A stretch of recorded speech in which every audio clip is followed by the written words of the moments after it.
G'day, May 40 here. So President Donald Trump made some very unfortunate remarks about Ukraine today. And this is what I need you to understand. Ukraine didn't do nothing. Right? Ukraine was just sitting there minding its own business. Ukraine was finally getting its act together. It was cutting back on corruption. It had democracy and a prime minister, and was just minding its own business. Right? It was about to release its first rap album. Like, why won't Trump leave Ukraine alone? Like, why won't they leave Ukraine alone? Why won't Putin leave Ukraine alone? Ukraine wasn't doing nothing. It was just totally an innocent party. I mean, yeah, it was getting arms from Russia's biggest enemies, and yeah, it was getting its armed forces trained by Russia's biggest enemies, and yeah, it wanted to join the major alliance that was threatening Russia, NATO, and yeah, they wanted to join with the EU, and yeah, they wanted to become a part of the West and therefore side against Russia, and they were right there on Russia's doorstep. But aside from that, they weren't doing nothing. Right? Ukraine was just totally innocent. All right? They were just mind their own business, reading the Bible. Right? Ukraine, I'm going to sound like Kamala Harris now. Right? Ukraine is a country in Eastern Europe, second largest country in Europe after Russia, which are borders to the east and the northeast. It wasn't doing nothing. It was just bordering. How on earth could they get into trouble for just bordering?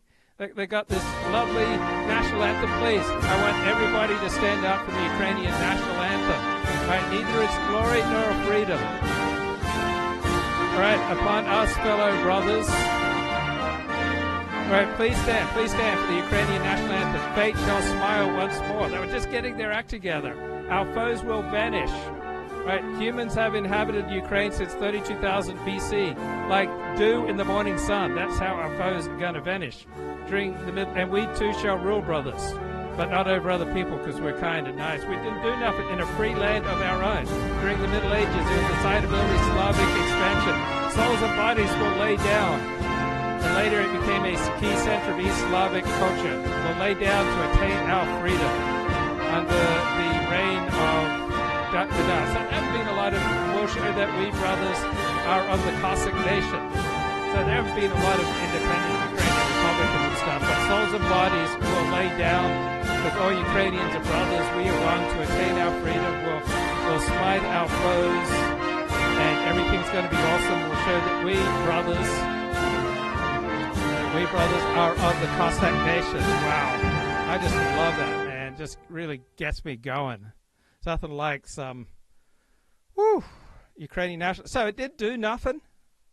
All right, so it was taken over by the Mongols, and then it's been ruled by external powers. Right, it's just minding its own business, just bordering, and it's been ruled by external powers for basically the last 800 years. So the Grand Duchy of Lithuania, the Kingdom of Poland, the Polish-Lithuanian Commonwealth. Who among us can forget the glory days of the Polish-Lithuanian Commonwealth, the Austrian Empire, the Ottoman Empire, and the Tsardom of Russia? And then we had Ukrainian nationalism in the early 20th century. We had the Russian Revolution in 1917. We had a short-lived Ukrainian People's Republic. And then the Bolsheviks consolidated power by 1922. In the early 1930s, millions of Ukrainians died in the Holodomor, a human-made famine. Didn't do nothing. During World War II, Ukraine occupied again by Germany, resulting in 7 million civilians killed, including most Ukrainian Jews. Ukraine gained independence in 1991, and it wasn't doing nothing. And can you really blame Ukraine for feeling betrayed by Donald Trump? It's so sad. So sad. This is Ingram Angle from Washington. Thank you, as always, for joining us. All right, tonight, the airline industry is under fire. Are the skies really that friendly if we don't have confidence that the people hired to keep us safe are the best and the brightest? Girls, come on. Leave the saving of the world to the men? I don't think so. I don't think so. Lift that sky, young bad girls, do it well. I ain't Romeo and I won't Have confidence that... making a party, chocolate Barbie. Got into Harvard Law. What, like it's hard? What is your name as a group? The Click. Click or clique? Click. Delta uses this airline to operate some of its regional jets. And that gets us to flight risk. That's the focus of tonight's angle. It keeps happening. 2 people dead after the FAA said this occurred in a mid-air collision right here at the Marana Airport. That was this morning, right outside of Tucson, and that made it 5 crashes in 1 month.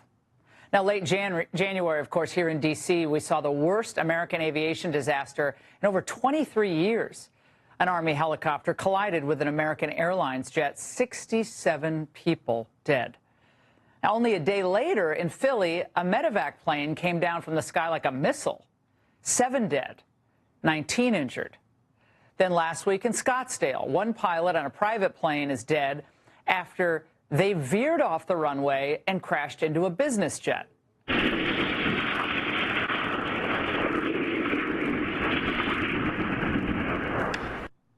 And on Monday night in Toronto, that terrifying video of a Delta jet that flipped over at landing. Now, miraculously, no one died, but questions are swirling about how this could have happened. So what on earth is going on? Americans are worried, understandably so, especially when we seem to get information in dribs and drabs about how this is happening. To restore trust in our aviation system, we need total transparency. Now, last week, regarding that horrific D.C. crash, the NTSB offered only a preliminary finding. CVR data from the Black Hawk indicated that the portion of the transmission stating the CRJ was circling may not have been received by the Black Hawk crew. Okay. How do they not know if this is a problem at this point in the tower, or was it in the cockpit? We don't know. But we do know that we need to get a handle on this, and fast, because the flying public must be reassured. And who can blame them? Because under Biden, the FAA, the U.S. military, and corporate America elevated DEI, diversity, equity, inclusion, to deity status. And by the way, that included Delta Airlines. I went into a meeting and I was the most junior person there. And I looked around the table and it was full of women. And that's when I really realized this is an agency that can empower women and grow them and and have them become leaders. How reassuring. And we certainly know that under Biden and Harris, DEI was enshrined at every level of government. That was a top priority for them. Now, recall the rampant speculation when there was a delay in announcing the name of that female Black Hawk pilot who was one of the 3 crew members tragically lost on that helicopter when it collided with the American regional jet. Meanwhile, the 2 male pilots' names were released within just hours of the crash. Now, most of the female pilots' social media had been scrubbed, we learned about in the interim, which, of course, just led to more speculation. Again, whatever the truth is, the public has a right to know. So is this series of aviation nightmares, is it all just really a coincidence? Or have we lowered standards because we lost pilots during COVID, remember the vax mandate? Or did we somehow lose pilots to meet DEI goals? Again, we need answers. But my favorite moment of the day came early this morning on CBS when Gayle King, in an interview with the Delta CEO, tried to blame Trump's FAA staffing cuts on this. After looking at all these mishaps, a lot of people are very nervous. Do these cuts affect you? The cuts do not affect us, Gayle. The reality is there's over 50,000 people that work at the FAA, and the cuts, I understand, were 300 people, and they were in non-critical safety functions. Oops. Next time, buy a vowel or call Oprah. Now, we shouldn't be surprised, though, because when Gayle's show prep is always the anti-Trump echo chamber, of course that's what she's going to say. This is going to, yet again, raise the concern about FAA staffing, air traffic control staffing. Hundreds of FAA employees have been laid off as part of Elon Musk going through all the federal agencies. I have been panicking over all this insanity with these planes. Yeah. Let's start with the string of mass firings by Elon Musk's Doge. I feel like we're living in some kind of chaos right now. Totally, Joy. Well, they're just taking, again, their cues from their unofficial bosses. The FAA. The more Donald Trump and Doge indiscriminately hack away at public agencies, the greater harm to Americans' well-being and even their safety. Of course, even before that Toronto crash, Eric Swalwell said that. Okay, so Donald Trump been saying real nasty things about that man, Zelensky, right? He calls him a dictator without elections. Whew. Wants to keep the gravy train going. He's done a terrible job. His country is shattered. Millions of people have unnecessarily died. A dictator without elections. Zelensky better move fast or he's not going to have a country left. Got to move fast because that war is going in the wrong direction. In the meantime, we're successfully negotiating an end to the war with Russia, something I'll admit that only Trump is going to be able to do in the Trump administration. We're going to be able to do it. I think Putin even admitted that. Biden never tried. Europe has failed to bring peace, and Zelensky probably wants to, maybe he wants to keep the gravy train going. I don't know what's the problem, but he hasn't been able. He's very upset that he wasn't invited. He could have come if he wanted to, but that he wasn't invited to Saudi Arabia. But he's been working for 3 years. There's never been even meetings or phone calls to stop this war. It's a horrible thing. I figure Russia's lost 900,000 soldiers. I think that Ukraine's lost probably 700,000. And it's a terrible thing. You'll see bodies and body parts all over the field, all over. We see them very accurately through satellites. I love Ukraine, but Zelensky has done a terrible job. His country is shattered, and millions of people have unnecessarily died. And you can't bring a war to an end if you don't talk to both sides. You got to talk. They haven't been talking for 3 years. So we hope to see a ceasefire soon and to reestablish stability in Europe and the. So Ukraine doesn't get to have its own foreign policy. Norway doesn't get to have its own foreign policy when you're living right next to Russia. Canada and Mexico, they don't get their own foreign policy. They can't make alliances with China. Imagine that China invested in Mexico and trained Mexican military and supplied arms to the Mexican military along the same lines that the United States did in Ukraine. Let's say China fomented rebellions in Mexico so that the democratically elected president of Mexico was overthrown in a coup.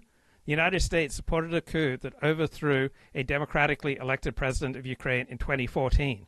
So if China had been operating in Mexico the same way that the United States has been operating in Ukraine, then what would America do? America would smash Mexico, just like Russia smashed Ukraine. Right? You do certain things, you get smashed. All right, my girlfriend, she wears certain things, she gets me in certain situations, she says certain things, she's going to get smashed. This girl, I was doing a mitzvah, it was back in the day. I didn't quite have the spiritual greatness that I have achieved today. I gave her a ride home from synagogue, and she invited me in, and she wanted me to watch this very artistic porn movie. And one thing leads to another, and I smash her. I was lying in bed, another time, another girlfriend, very chastely just lying in bed with my girlfriend, and she starts talking to me about some very provocative photos she saw of the first Black Miss America who'd posed in Penthouse. And a few minutes later, my girlfriend was thoroughly smashed. You do certain things, you get smashed. Right? Ukraine did some things, and it will inevitably get smashed by the superpower that lives next to it. If Mexico were to do some things, it's going to get smashed. It's not a moral judgment of Ukraine. It's not a moral judgment of these women. Right? I got nothing but respect for women. Everyone knows this. There was a very plain woman who asked me out. She had some sort of remote connection to my father. So I went out with her. We walked around. We went back to her place. She offered me a massage. I thought it'd be ungentlemanly to say no. She massaged my back, and then she said to flip over. So I flipped over. She massaged my chest. Oh, well and good. Then she starts massaging my stomach, and like, pow, I had a physiological reaction. And 2 minutes later, she was getting smashed. Right? You do certain things, right, with a very powerful man like Luke Ford or Vladimir Putin, and you're going to get smashed. right? We usually bear substantial responsibility for our own problems.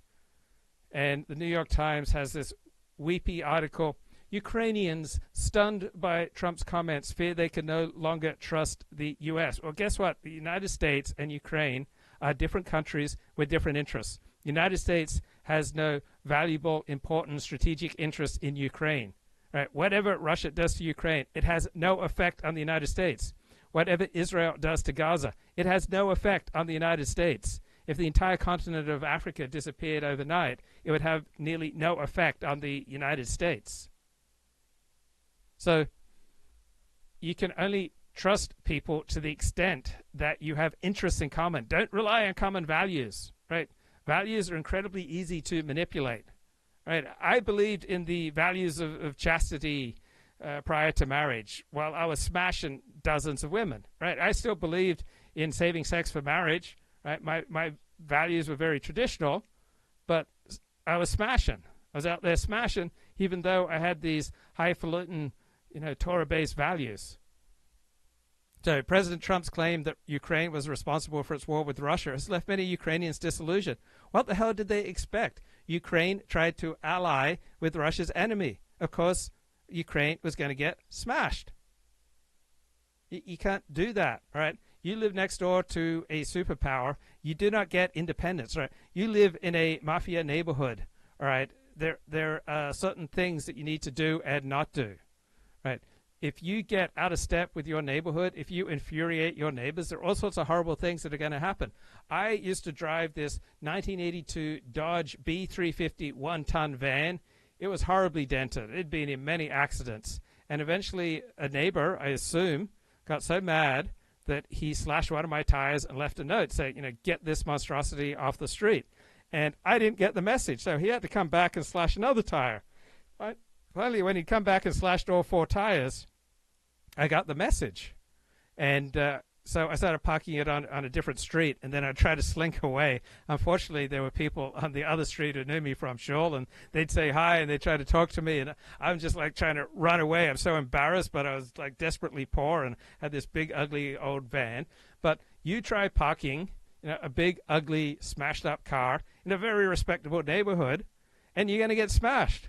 I'm a very respectable man, right? And so don't put smack in the chat.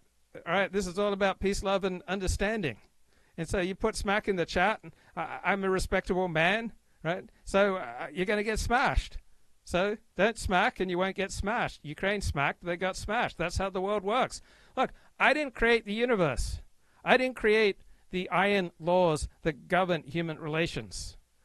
I just reveal them. I just talk about them. I just share them. I just illuminate them. I just ponder them. I just bring them to you. Like I come here and I offer up to you, here are the iron rules that govern human relations. Right? I didn't create them. Right? Gravity is not my fault. It's not my fault that Ukraine, found Ukraine, that Russia found Ukraine, rather offensive and decided to smash it and started mauling its most tender bits. Right? Russia saw some virginal territory and thought, I'm just going to insert myself in here and I'm going to create havoc until I reach satisfaction. Right? You raise a man to a certain level of intensity of feeling, and he's very well going to insert himself inside of you, and he's not going to stop until he's satisfied. That's not my fault. I didn't create the world. Right? I didn't create these laws that run the world. I just report them. I counted 3 Black Hawk helicopters today, 4 yesterday, leaving Long Beach. Interesting. Hey, chat bros, are we winning? Well, Trump seems to be losing energy and losing poll support. So that's what I'm noticing. Little less energy, little less support in the polls from Donald Trump. But I love the angle here. I love Laura Ingram's angle on airplane safety. All the crashes are Trump's fault. But all this does beg the question, is there something we are doing with these critical positions that is making the skies more dangerous? How could that Toronto scene have unfolded the way it did? Matthew Buckley was an F-18 and a commercial airline pilot. He says the pilot should have been able to slow that aircraft down. you've ever seen a crash like this on a regular runway with no snow, that fireball eventually catches up to the airplane as it stops and fuels all over the place. This could have been a hell of a lot worse, but thank God it actually rolls in the snow. You can actually see the fire more or less go out. So in this case, the snow actually saved a lot of lives. Would the pilots have enough warning if they were coming into contact with the ground too quickly? Absolutely, Bill. Oh. And what do we know about the pilots in the cockpit that day? We'll find out. The bottom line is we should never have to even discuss whether diversity, equity, inclusion was a factor in any critical role, but especially... Okay, what goodies do I have lined up to share? Let's newscast. We'll talk a little bit about how this project got set up, and then we'll bring in our folks. And then at the end, we'd love for you to participate. Watch the focus group with us live, and then if you want to be in on the conversation, if you're here on the two-way platform, okay, let's raise your hand. We'd love to make you part of it. If you're watching on YouTube or X, please, presumption of grace for all, and as always, great. Come on. All right. Not as big a news day as we've had on some days. President Trump went a little bit Trumpy on social media today, on Truth Social. Did three things. One is he called President Zelensky a dictator. People point out he's not said the same thing about Vladimir Putin, escalating the war of words between the two leaders, and Zelensky didn't like it, and some people on Capitol Hill didn't like it. You know, words. He didn't punch the guy or arrest him, but it certainly escalates the language between them, and it leads those who are critical of the way Donald Trump is posturing between Putin and Zelensky. It leaves them disheartened, and some members of Congress who are close to President Trump, like Lindsey Graham, are saying they're gonna get involved and try to fix it up. Second thing, Okay, most exciting thing about tonight's show, right? Betrayals, the unpredictability of human relations. I just keep referring back to this book again and again and again. It is just so useful. It provides so many insights that I wouldn't otherwise have come to on our own, right? What's going on with betrayal, right? We usually experience recognition when we learn stories of betrayal. And stories of betrayal fascinate us, right? Precisely because it is so common. It forms a part of our everyday experience, yet it resists simple explanation, right? There's common betrayal, there's complex betrayal. Betrayal is rarely reduced just to one cause, one motive, or one reason. So with betrayal, we are faced with the greatest tragedy of human relations, the fact that the other is unknowable. So I'm unknowable even to myself, and you're unknowable to me, certainly.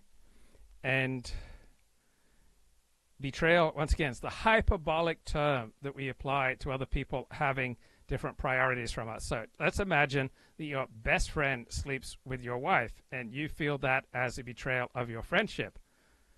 But to your best friend, he simply puts a higher priority on getting with your wife than being your friend. And most men are willing to give up almost everything for sexual interaction with an attractive woman.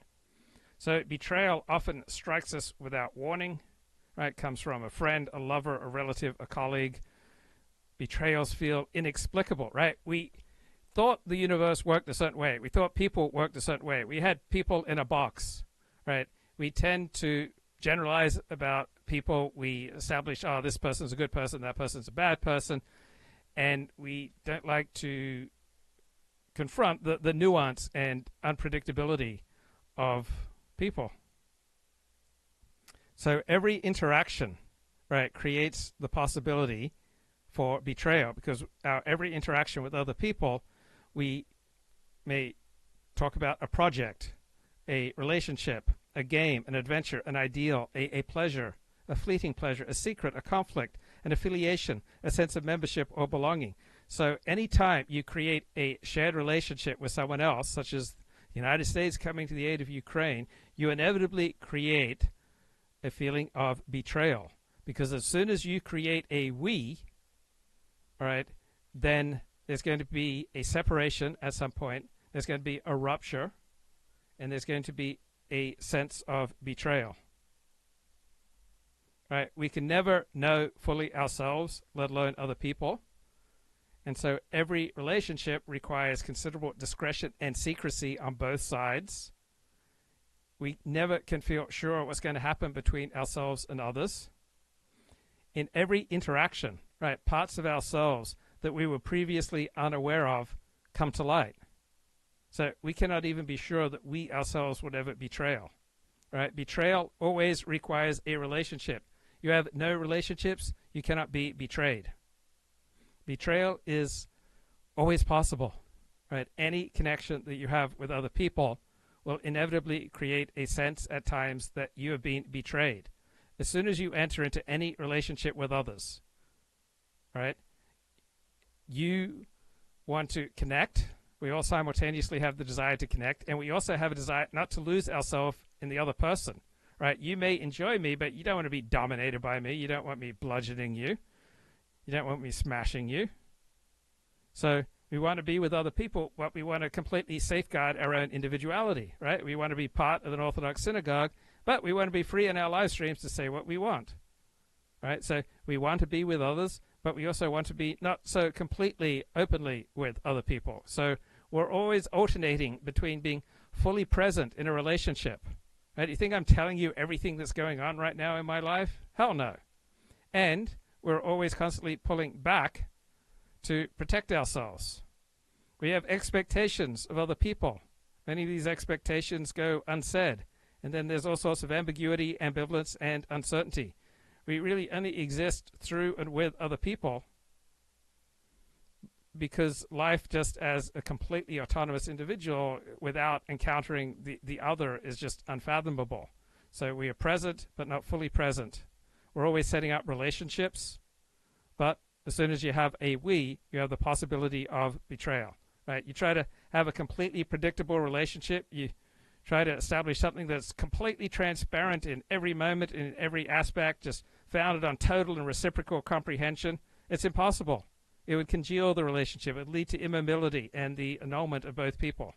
So when we encounter other people, we have to shut up about many things going on in our lives, and we don't bring other people with us into all of our life. We have to constantly run the risk of incomprehension and ambivalence, whether people will approve or understand what we're going on. We'll often have to withdraw from relationships to pursue other interactions or to protect things in our life and to avoid being swallowed up by people. So, betrayal. What are we talking about when we talk about betrayal? It's always an act. It always changes the course and the meaning of a relationship. It always breaks ties and pacts. It always disappoints trust and expectation. It always destroys membership in a group. Betrayal requires a relationship. It presupposes a connection with other people, whether that other is a person, a group, an institution, a homeland, or a state. Even self-betrayal does not take place in solitude. Self-betrayal results from relations and interactions with others, right? You betray yourself when you eat too much, drink too much, spend too much, when you say things that you regret, when you throw around the N-word and then realize, ooh, that could get me fired, that could get me humiliated. So all forms of betrayal require a redefinition of the relationship, right? They create a double displacement. Right, the person who betrays shifts from one role to another, and so he changes the space that he'd occupied, forcing out the person betrayed, who also has to change his space and his role. So betrayal upsets the geography of the positions that subjects assume within a relationship. It produces shifts that not only emotional, but affect identity as well. You have to completely withdraw your map of yourself and of your understanding of life after a betrayal. The person who is betrayed cannot avoid that feeling of emptiness. And you can't avoid asking yourself, what am I doing here? Why did I ever trust this person? Right? This is what immediately springs to the mind of those who discover they have been betrayed. Because when you are betrayed, you feel homeless. Right? Betrayal now destroys everything that you have built up with someone else. Right? The part of yourself that is given in trust to another person has been violently stripped away. Now, what's going on with Europe right now? You'll be shocked to learn that the Europeans feel betrayed.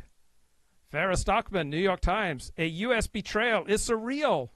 for Europeans, right? Europeans need to read this book. Farrah Stockman is a member of the New York Times editorial board.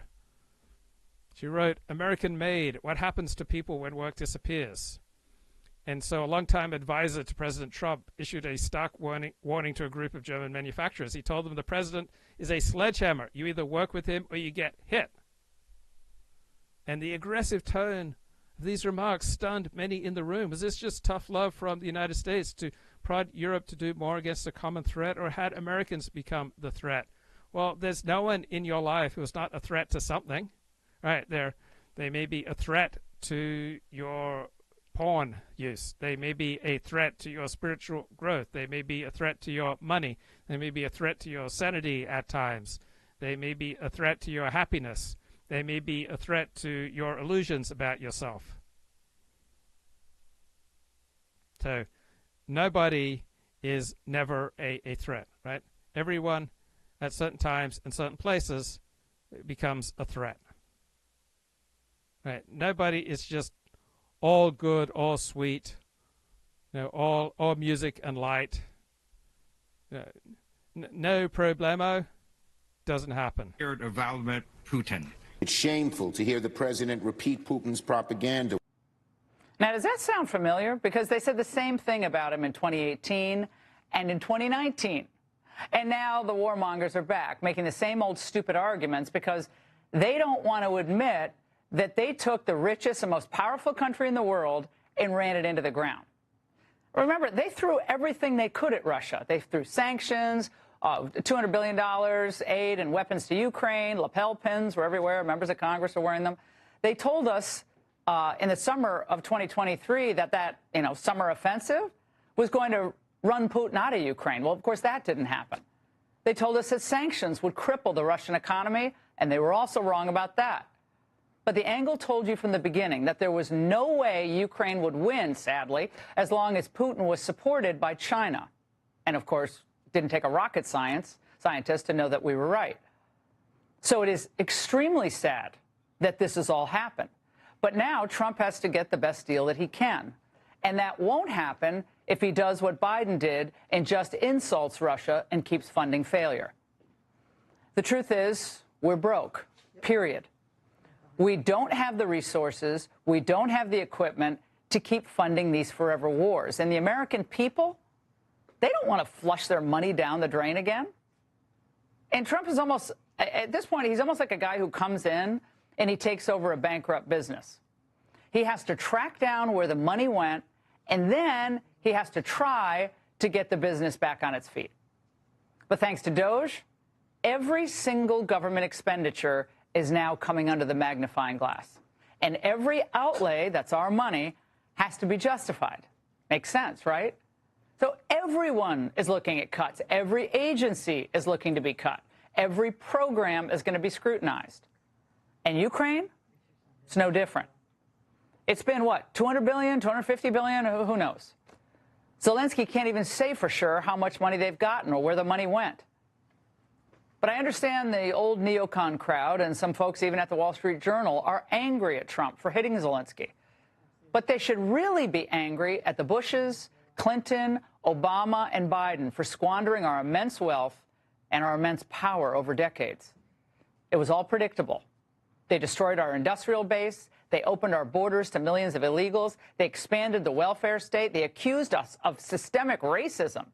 And then, after all that, they expect the voters to agree to propping up the rest of the world, I guess, on a permanent basis. Now, just as we felt terrible for the Vietnamese that were left behind after the war and for the Afghan people when we pulled out of there, we all feel horrible about the tragedy that has unfolded in Ukraine. But this wasn't Trump's doing.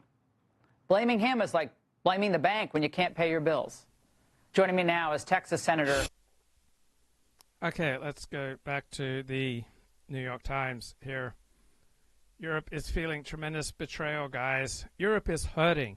Are you being as sensitive and as considerate to the needs of a hurting Europe as you should be? So Europeans are waking up that they're entirely dependent on the United States.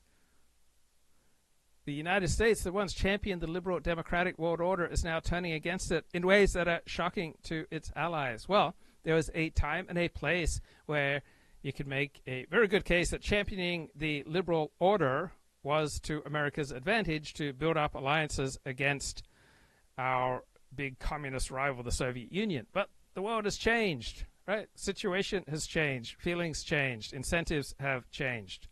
All right? America is no longer incentivized to lead the democratic world order. Right? Trump administration not just demanding that allies pay more for their own military defense, it's also threatening to incite a trade war. Yes. So the administration is championing illiberal pro-Russian political parties across Europe, striking a conciliatory tone towards Russia. Well, the United States is acting in its national interests. And when America acts in its national interests, that does not uniformly ally perfectly with France's interests or Germany's interests or Ukraine's interests. So for this globalist New York Times writer, it reminds me of the 1993 horror film Body Snatchers, when the protagonists slowly realize that the people they love have been replaced by monstrous doubles. Part of the panic comes from not knowing who can be trusted and realizing how exposed you can be when an ally becomes an aggressor. Isn't that like all relationships? Right? People change, situations change. People that you thought you could trust, you realize that in certain things you can't trust. Right? So you have to use great discretion. Consider how Ukraine, the strongest voice in Europe fighting for its democratic way of life, must feel. Really, does Ukraine have a democratic way of life? Does any country have a democratic way of life? I live in the United States of America. We supposedly have a democratic way of life, yet nothing runs on democracy except for the occasional election every 2 to 4 years in the United States. There's virtually nothing else in life that runs in a democratic way. Your work is not a democracy. Your schooling does not occur at a democracy. 12-step programs are pretty democratic, but aside from that, I would assume your church is not a democracy.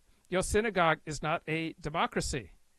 I can't think of anything that we encounter in daily life that is a democracy. So what the hell is this cliche about Ukraine's democratic way of life? Nobody has a democratic way of life. Right? Families are not democracies. Kids don't get equal votes with parents. Usually the person who earns the gold, right, he makes the rules. Right? You got the gold, you make the rules. So in some families, the mother is the most powerful person. Sometimes it's the father, depending on the situation. But families aren't run along democratic lines. This is nonsense.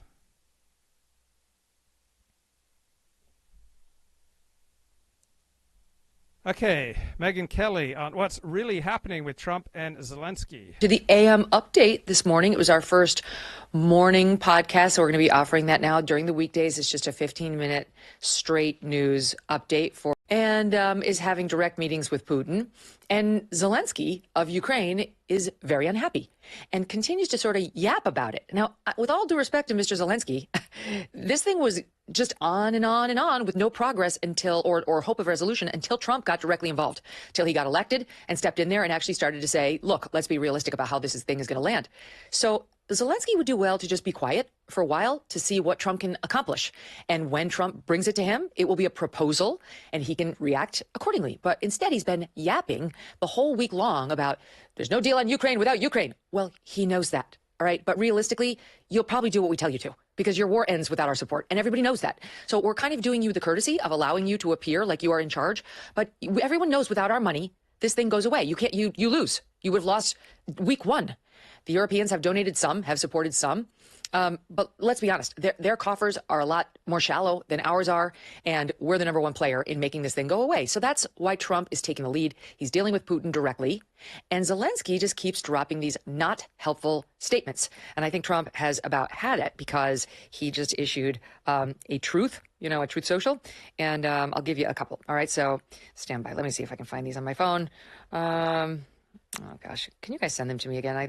My team's, why don't you take a seat? And Trump will never be able to settle.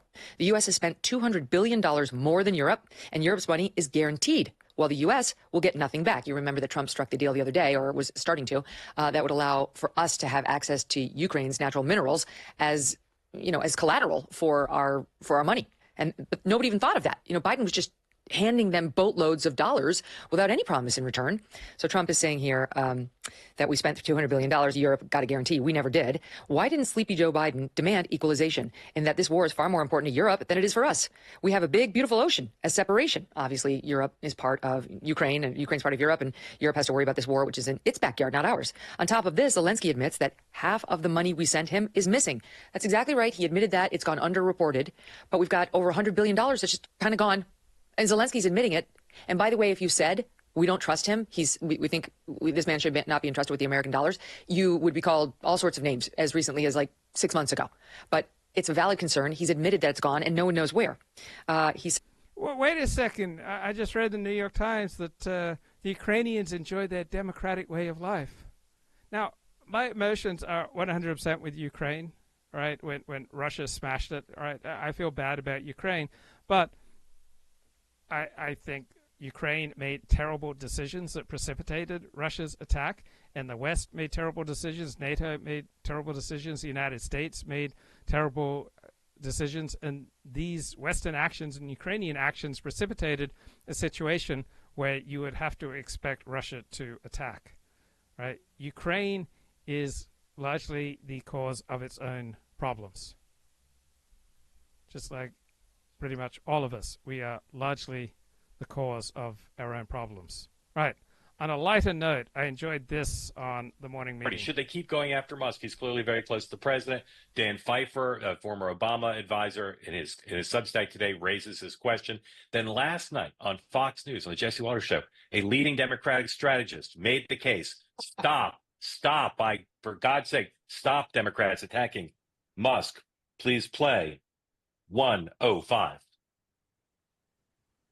You keep hearing Democrats running against Elon Musk. Yeah. Is that a good strategy? Terrible. Look, the number one thing in politics is you want to respect people, listen to them, and solve their problems. But what have we been doing the last 9 years, and certainly the last month? We talk about who and we talk about how, right? Process. Elon Musk, Donald Trump. What we're forgetting? What they're doing. Therefore, we're failing the common sense test. Rather than saying, hey, some of what they're finding, anybody in the right mind would say, we should end it. Instead, we scream about everything. And so when we find stuff that, in our opinion, probably is worthy of a discussion, the average voter says, forget it. All you do is scream no, and they're crazy. Should you play possum? Look, I think as much as I like Chuck Schumer, he's a terrible dancer and an even worse singer. So yes, I would stay out. Man, that is one handsome, articulate dude. Sean, Elon Musk does not seem to play by the normal rules, just like Donald Trump. Like, he's impervious to a lot of this stuff. So do you agree with Dan that attacking Musk is a bad idea? Yeah, I think more Democrats listening to Dan would be good for their party. It's just, Dan's analysis was right. They're missing the point here. If you're focused on the person, yeah, you could drive their negatives up. You could drive their fave, unfaved, in the wrong direction. But at the end of the day, that's not why people are going to vote for you, support you. They're going to support you because you've got a better way that they want to hitch their wagon to. And they're missing that. Dan's analysis was right. I think, but I will say, just as a side note, I thought last night's interview, 100%, yes, not normal, just in the sense of a staffer theoretically sitting down with the president in a non-emergency or public health way, the way that you do maybe after a natural disaster, or Fauci did and others during COVID, was fascinating. But the thing that it is really weird that Donald Trump keeps posting primarily on Truth Social. Like, I don't know anyone who's on Truth Social. I mean, he's totally committed to Truth Social because he can extract some money from it. But it's nuts, right? People are on X or on Facebook. It's like his meme coin. Just because he can extract some money out of it, that's the only reason he's on Truth Social. My God. That it did more than anything else was it dispelled this notion that everyone in DC thinks it's like how much, today they're going to break up and this isn't going to happen. Last night, the president of the United States putting himself on the line with Elon in that interview showed that they are aligned and together, and dispelled the whole notion that the left and so many of the media and pundits are trying to say it's not going to last, it's not going to happen. The president clearly appreciates his efforts, likes him, and that was shown last night. And that there was a huge usefulness to what happened last night. And I think that it's going to dispel a lot of these ideas that it's, a matter of days. The president appreciates not just what he's doing, but how he's doing it, and the fact that he's kind of become a heat shield for him. Dan, I'm not going to ask you if you agree with your analysis, because you do. So let me ask you this. If you were inclined to help Elon Musk and he said, Dan, should I be trying to get better press coverage than I am? What would you tell him? I mean, look, the interview last night was good. I think when he spoke at the press conference with Trump, it was pretty good. I mean, what you see, I think, in Elon Musk is he's becoming a politician. I mean, he's got one-liners, he's got catchy phrases, he's good on the attack. He seems to understand, like, he pumps up Trump, both on X when he's sitting there, he's praising them. I mean, to me, what's almost like jarring is to watch Trump sit there and be quiet as Musk talks and talks. Trump says a little, Musk kind of like adds on. Usually Trump is the one who's like, oh, I'm going to pick this up, I'm going to put the polish, I'm going to make the final. It's effing crazy. It's effing crazy. Yeah, I mean, see Donald Trump sit there and just kind of listen, like it's like Melania, like you have to like be submissive or whatever that word is. It's crazy. All right, we got to do rapid round because I want to get everybody in. We got a couple topics to go. So. Well, thank you, John. This was a very publicized interview. The Fox marketing machine was in motion because the interview, though released Tuesday evening, February 18th, was recorded last week, actually. So it's been in the can for some time. I thought a few things were notable about this interview. First, much of the beginning of the interview was taken up by Sean Hannity's attempt to get Elon Musk to basically describe his resume to the Hannity audience, which I found a little bit surprising considering Musk's fame and wealth and celebrity. I would think that he'd be well known. So that was interesting. The second thing I found interesting was I haven't seen Trump smile so much for an extended period, I think ever. Typically Trump, he might crack a smile just briefly.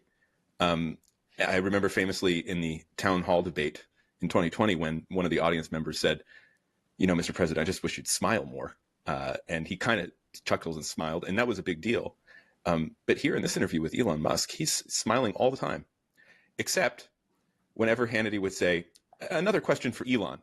And then if you looked closely, the Trump facial expression would change into kind of this, just his eyes would lower to the ground, and the smirk would change a little bit. So you could tell that he may be slightly annoyed at all the fame that Elon is getting. On the other hand, everything from this interview showed someone who really likes Elon Musk, and the feeling is clearly mutual. And they have a sense of a shared project and a purpose, mission. And then just finally, we have three communicators, right? You have Sean Hannity, longtime television personality. You have Elon Musk, who now owns and is probably the most active user on X, the former Twitter. And then you have Donald Trump. And I was just struck watching the interview. Trump is a genius at communicating. The way that he manipulates language, the sense of humor, the sarcasm, even the moment where he's talking about Starlink and he's saying, I had never heard of this Starlink before. This is Elon Musk's satellite network. I'd never heard of it before, but then we had the horrible floods. These floods in North Carolina, Sean, these were places that had never seen water, but now they had a river. They were like rapids, Sean. They were deadly rapids. And you see how the language in Trump's mind works, right? It's like these images, but then he intensifies the image. It's not just a river now where there was nothing, but there's rapids and they're dangerous. And so someone told me, call up Elon Musk and ask for Starlink. And I did. And it worked. It was beautiful. It was a miracle, Sean. And I just kind of sit back, and I know that we're going to disagree with a lot of the things that Trump says over the course of this podcast, but I'm still just kind of in awe of the way he says them and the way he is able to seize on symbols, tropes, images to basically communicate a whole philosophy or worldview in the space of a few simple phrases. I'm glad that you summarized it this way because I'm allergic to it, and it's helpful. No, but I'm serious about this. Like, it's helpful to hear your analysis because it reminds me, as all of Trump's actions should remind all kinds of people, that I exist in a certain type of hyper-articulate bubble of people who use language in a different way. You're sort of pointing out he uses it in a kind of garish, purple, melodramatic, enormously, what would you call, like, emphatic, hyperbolic fashion. and that has this incantatory power. Again, it doesn't work on me. My ear kind of is kind of repelled by it, but I can understand that it has this effect on tens of millions of people who are used to politicians like Obama. You would say is the exact reverse image, bizarro world version of this, which is like, everybody calm down. I got it all in hand. I'm the coolest person on earth. I'm really cool. Everything's fine. And Trump is just like, this is the biggest. This was the worst. This is the hottest. That is the biggest storm ever. This guy is the smartest person ever. Oh, yeah. He says at one point in the parts of the interview we watched, he goes, I was looking for the smartest person in the world. I wanted to find someone smarter than him, smarter than Elon. But I couldn't, Sean. Yeah. But that's why we're together.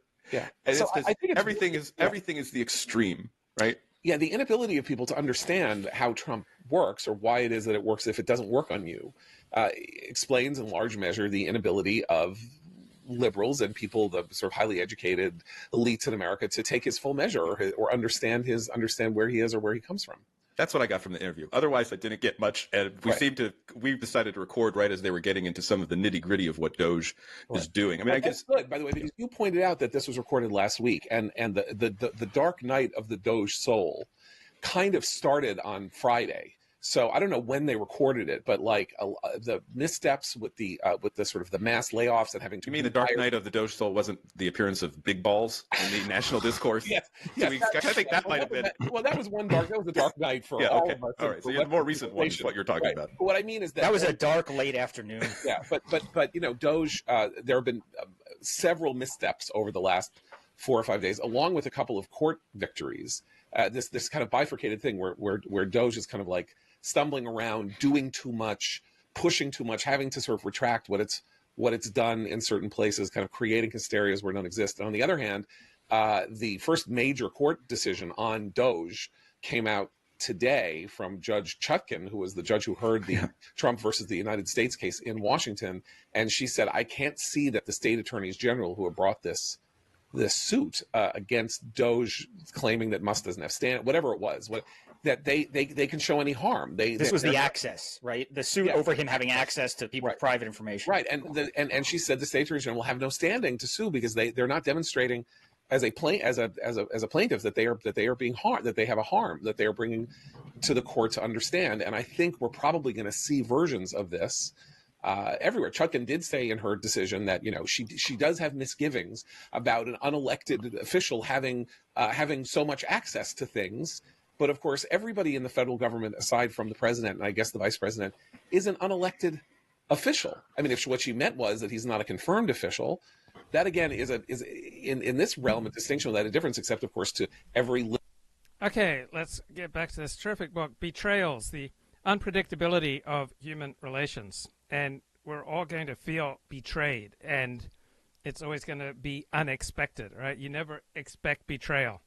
So to speak of betrayal, it requires you have a prior expectation of loyalty, and when you recognize the fickleness of your own heart, when you recognize the fickleness of your own track record, when you recognize how often you have damaged the people you love most in pursuit of your own addictive needs, for example, right? You got an addiction, you're going to sacrifice everybody in your life to meet your addictive needs.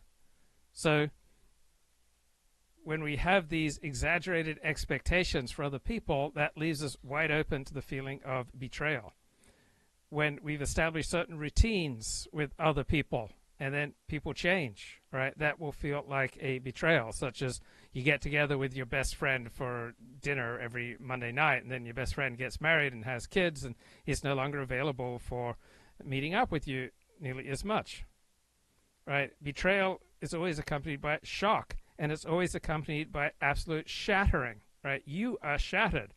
Your relationship will never be the same, right? Both the betrayer and the betrayed are forever changed. They have to adjust, right? Every relationship depends upon the thousands of interactions that we engage in daily with other people, which means betrayal always throws our ordinary life into total turmoil, right? Betrayal requires some kind of shared experience. It requires some kind of shared loyalty, an expectation, a relationship, a presence of we.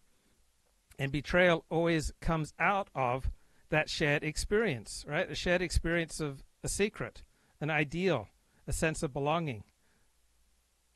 So in that sharing, we develop a collective subject. We develop the sense of we, right? Because we have a joint experience, and then it becomes an entity. It takes on a sacred quality. And then when the we is attacked from the outside, all right, we band together for warmth and we fight off.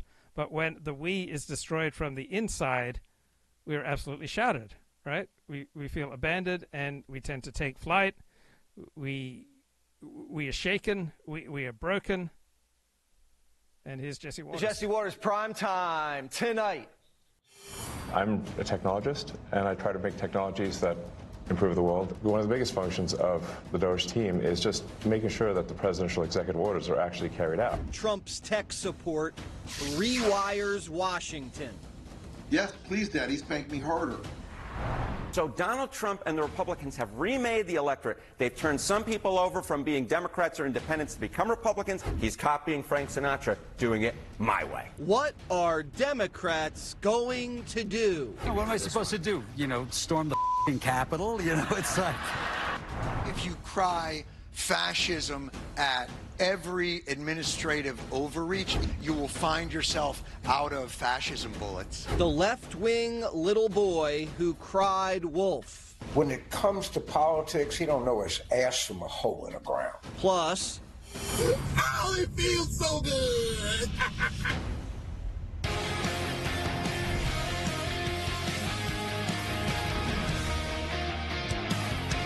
When something's broken, who do you call? My T-shirt says tech support because I'm here to provide the president with technology support.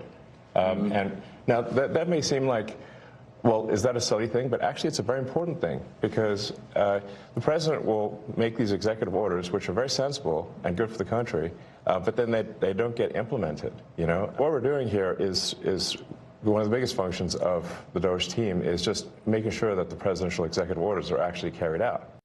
Washington's been broken for decades, and Washington's fighting to stay that way. Because when things don't work, you can't find the money. The government's living in the dark ages. They have rotary phones, microfiche, retirement caves, and computer software from the 60s.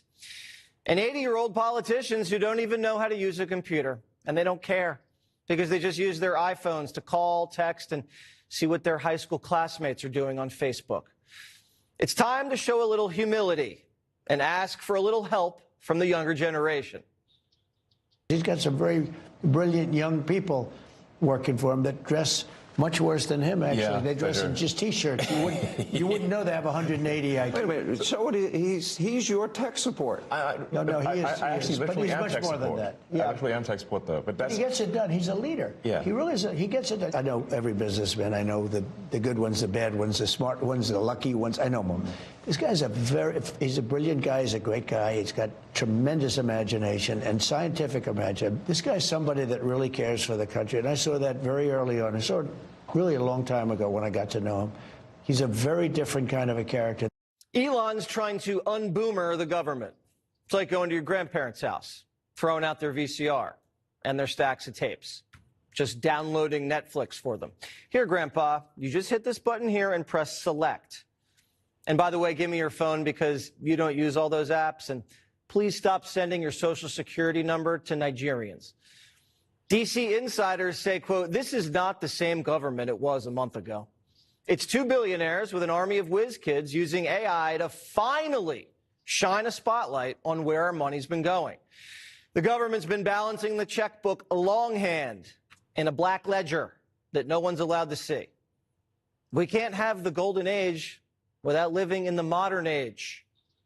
They sign a contract in a government agency, and it has 3 months, and the guy leaves that signed the contract, and nobody else is there, and they pay the contract for 10 years. Yeah. So the guy is getting checks for years and years and years, and he's telling his family, obviously, maybe it was crooked, maybe he paid to get the contract, or maybe he paid that they didn't terminate it. But, you know, we have contracts that go forever, and they've been going for years. And they're supposed to end in 3 months or 5 months or 2 years or something, and they go forever. So the guy is either crooked, you know, where he knew this was going to happen, or he's crooked because he's getting payments that he knows he shouldn't be getting. But they're finding things like that. They're finding things far worse than that. Doge found a $26 million contract to help Guatemala go green. Guatemala is already green. Half the country's rainforest. There's not a lot of Chevy Suburbans down there. You know how people get around? They walk. Nothing greener than walking. Another contract, $73 million to decarbonize Africa. Africa hasn't even been carbonized. How do you decarbonize something that's never been carbonized? We can't even build electric car charging stations here. We're going to build them in Africa? $83 million to help Nigeria transition to low-carbon electricity. Windmills in Nigeria. Awesome. $3.5 million for DEI scholarships in Burma. Isn't everyone in Burma DEI? You know what diversity is in Burma? White. Did we give white scholarships in Burma? Maybe they were really good at squash. Doge has a big old magnifying glass and is finding out everything. And when you boil it down, it's just a math problem. If the numbers don't add up, it's out. Are you definitively getting rid of the penny? Brett, I've got to say that President Trump wants to make the penny extinct, and that's part of the cost savings. It costs about 3 cents to make 1 cent, and even in Washington, that math doesn't work.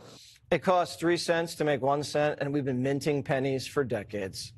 No one else thought it was stupid until Trump. Well, was the penny lobby too powerful? Big Copper got the Senate drunk and took him pheasant hunting.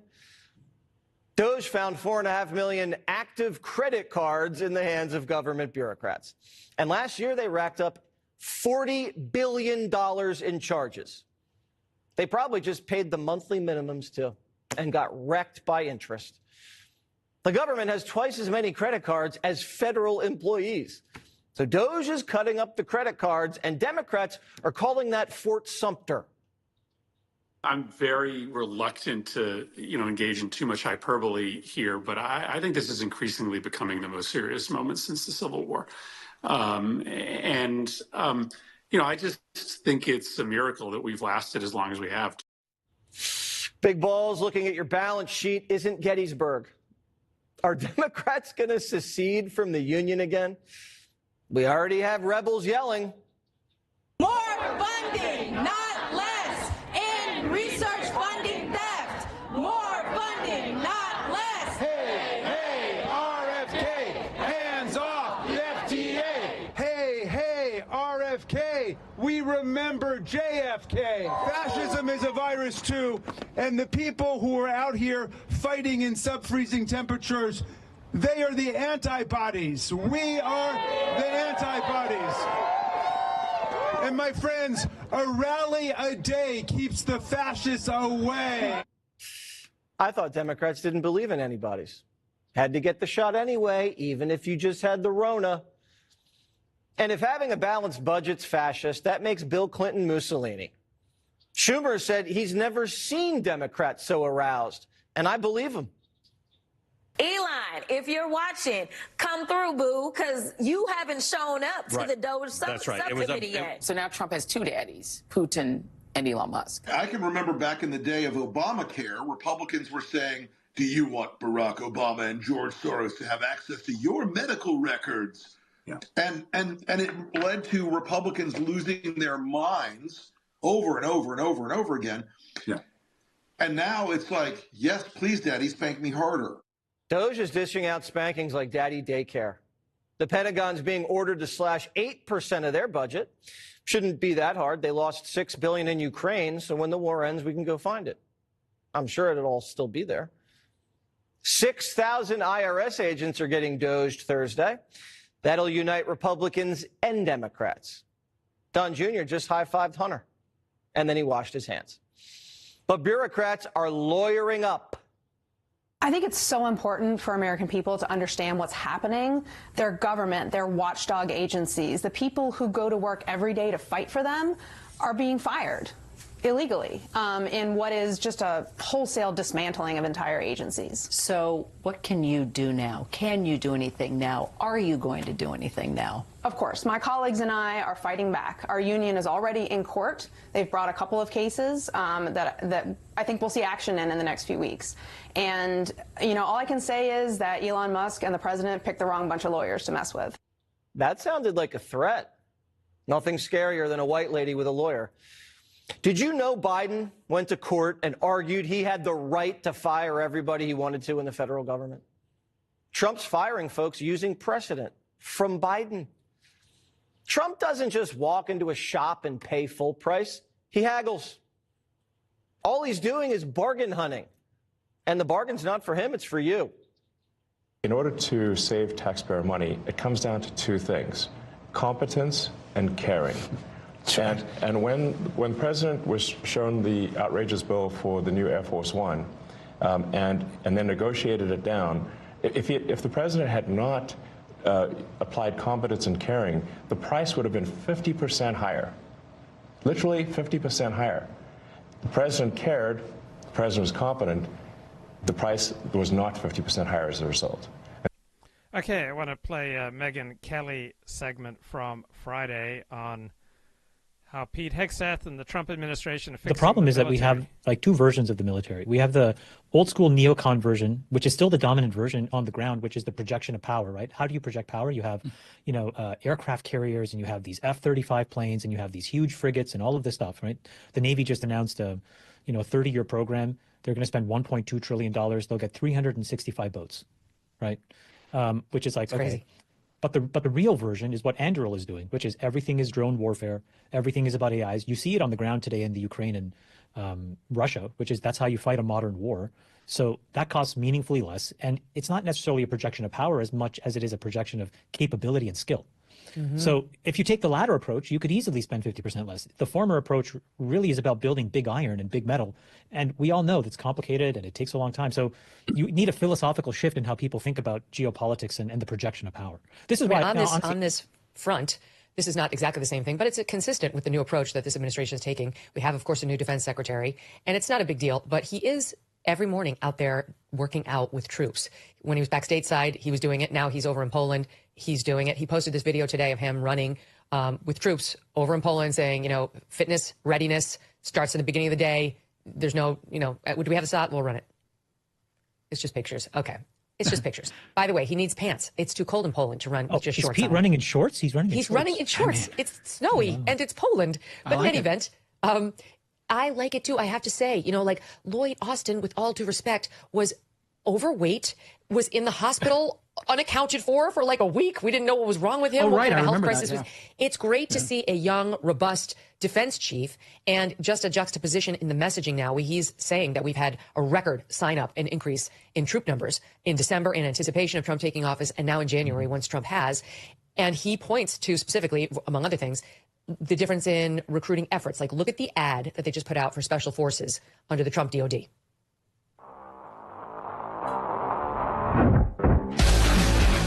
Listening audience, it says U.S. Army. It's this enormous guy lifting enormous weights. Stronger people are harder to kill.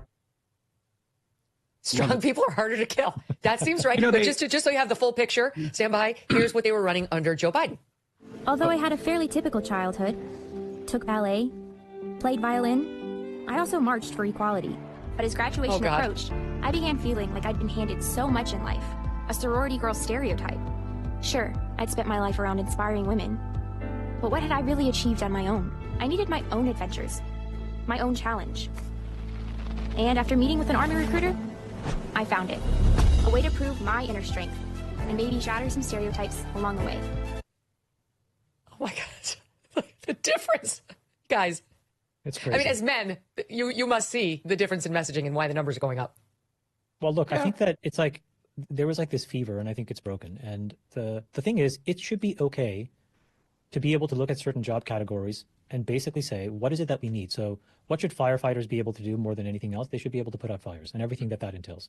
What should, a spec ops person be able to do? They should be able to kill. with precision.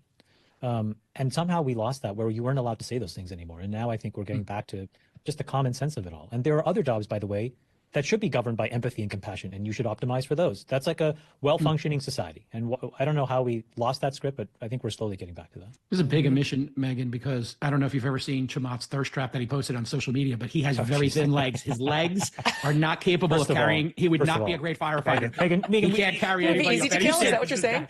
No, Megyn, I'm tall. You know, he's tall, but he's got very thin legs. No, that's not true. That's what robust legs. Show the photo. Like so my brother would say I have lucky legs because I'm lucky that they don't break and go up my bum.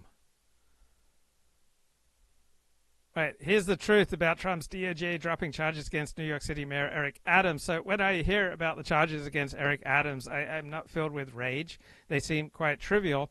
And if we can get Eric Adams, the mayor of New York City, on board with removing illegal aliens, then let's drop the bloody charges. Let's get rid of the bloody illegal aliens. Is that too much to ask? In fact, there's a wonderful ASMR video about getting rid of illegal aliens. Hey, I was just reading this Greg Gutfeld cover story in Variety magazine. I didn't know that Tim Dillon was gay, right? The conservative comic. I didn't know he was gay. Did you know he was gay? Okay, let's get some ASMR deportation.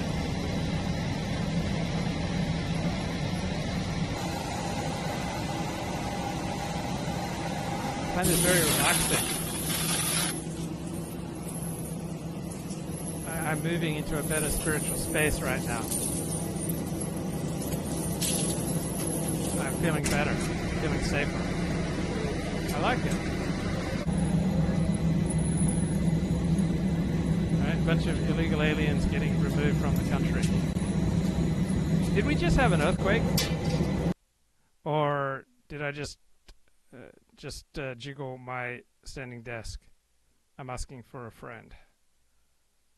Okay, Eric Adams. The tricky subject, legally it's tricky, but as my journalistic response to it is different, of what's happening at the Department of Justice, where the DOJ, which is under Trump's command, it's part of the executive branch, dropped the case against Eric Adams, the mayor of New York, who had been indicted criminally for allegedly taking bribes or favors from Egypt. And the prosecutors who were on the case from the Southern District of New York, which is the most respected U.S. attorney's office in the country, say they had a great case against him and he was going down. Now, he denies that and he denies having done anything wrong. But under Trump's command, the DOJ dropped the charges against him. And what the big story all over the papers and the left-wing press over the weekend has been the meltdown within the Southern District of New York about the dropping of these charges. So the woman who was in charge, she was like acting in charge of that office, who's a conservative who clerked for Scalia, who was part of the Federalist Society, so it's not some far left crank, resigned saying, you know, basically, Mr. President, Ms. Bondi, you know, you've asked me to drop this case, and I can't in good conscience go into court and tell the court that we don't have grounds to prosecute this and we want to withdraw it, and that it might have been a political prosecution because it wasn't. And I'm not willing to do that. And then others down the line from her said the same thing, like, peace out, we're not going to do this. We're not okay with dropping this. My own view on it is, I don't really think anybody has done anything wrong. I understand perfectly why Trump looks at this and says, it smells like a political prosecution / persecution to me. I went to the Al Smith dinner. Trump was there. It's a big fancy dinner before the election. It's a Catholic thing. And Mayor Adams was there. And Trump made a joke at the time. He's like, Mayor Adams, it's been a tough week or a tough time. And he said, I think it's going to work out. And there was sort of a funny light bonding moment between these two guys who'd been indicted, who had reached the top of their respective, circles in the political field. So I think Trump has actual empathy for him, having been through this. I genuinely think Trump is like, this is probably bullshit, and I'm sick of this bullshit where we're just now indicting people who are in office. And I think Trump probably did not kick the tires of the case, as his deputy attorney general admitted in ordering SDNY to drop it. They admitted, like, we actually haven't looked at whether it's strong or it's not strong. We don't care. Drop it. We think he's going to work with us on anti-illegal immigration, and his cooperation to us is important, and we don't want him distracted, and we don't really believe in this thing to begin with. Okay, so I think Trump didn't do anything wrong. Neither did Emil Bove, who ordered it. And then I think the U.S. attorney was like, I don't have this in me. I'm not going to say this was political when it wasn't. She did the right thing, too. She lived by her conscience. She resigned. She'll be fine. She'll get a very, very well-paying job tomorrow at literally any law firm in the United States, and will be making $3 million a year within the next 7 days. Okay? She'll be fine. She stuck to her principles. But, there's a tug of war between what politicians want and sometimes what lawyers see as right.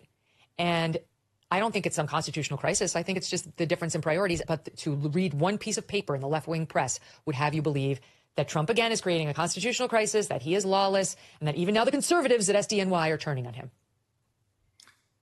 Yeah, I think you're right, Megyn. I'm not a lawyer, but I think everybody, obviously, if you don't feel that you can in good conscience bring that case, then resigning is what you should do. But it's the same for a whole string of stories that we've seen over the years. And, like Gary Shapley, the IRS whistleblower, like they know when they come forward that they're not going to be working, in government anymore, right? So it's essentially resigning, right? When you come forward and you can't come back. But here, I actually didn't finish my point, Matt, which was, I meant to, but I tossed it to you too soon. The final point on it is this same press that's so upset about this, where the hell were they when Biden used the Justice Department to ruin President Trump's life? Right? When Biden had his DOJ cooperate with local prosecutors in New York and down in the Fani Willis case to help put Trump behind bars, they defended it at every turn. So I read their outrage about like him dropping criminal charges against somebody, which is far less bad on the moral scale than bringing them when there is no crime. And I think, what's on Netflix tonight?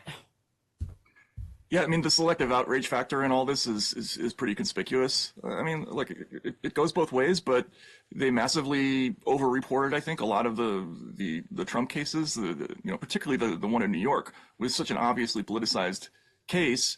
And there was no coverage in that direction really examining how ridiculous and how what a Frankensteinian legal construction that indictment was. But, when you have a person of conscience on the other side, now it becomes, a Sakharov type of story. They didn't cover the FBI whistleblowers or the IRS whistleblowers the same way. And that's just the way it's going to be going forward. I mean, we're in a fractured society right now. It really is the boy who cried wolf, Walter. And now we're like, we don't care. I know, the wolf's here. I got it. Yeah, okay. They're victims of their own profligacy. They dropped a prosecution that involved President Biden because he was too old and didn't have a good memory. They went after Trump for documents inside Mar-a-Lago, and I still don't know why, really. Do you? What were the documents and what was the urgency? We don't know. Prosecutorial discretion is a recognized thing because we could probably be prosecuting half the people on Capitol Hill for something at any one time, all day long, all year long. That's generous, Walter. It's more than that. Exactly. As Mark Twain said, Congress is the only Native American criminal class. And that he decided to not follow through on the prosecution of a mayor of New York City at a time when New York City is facing practically a crisis with migration. And he has been grappling with that more fully maybe than any other big city mayor. I think it's completely appropriate. It's a political decision, a political risk, and he took it. Mm-hmm. That's it. Right. And they say, oh, well, his defenders say, or Mayor Adams is like, well, the only reason I got prosecuted is because I started to support a crackdown on illegal immigration. Well, that's not true because they... Look, I'm far more concerned about crime and illegal immigration and criminal violence than I am about getting upgrades